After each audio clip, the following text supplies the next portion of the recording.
السلام عليكم.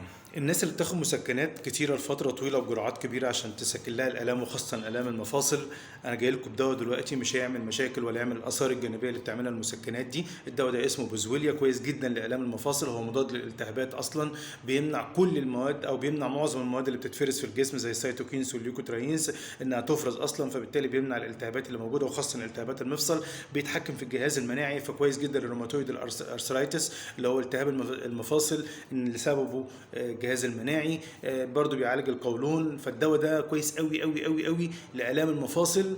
اللي الناس اللي عندها آلام المفاصل وبياخدوا مسكنات لفترة طويلة بجرعات كبيرة وبيسببوا لها آثار جانبية، البوزويليا ده مش هيعمل الآثار الجانبية ديت، فمهم جدا ناخد البوزويليا. هنلاقي موجود في أدوية في مصر زي الليميتليس جوينت افو بلس، زي الموفيليكس بلس، زي السنترافيتا بالمي، زي السنترافيتا جوينت، موجود في أدوية كتيرة جدا.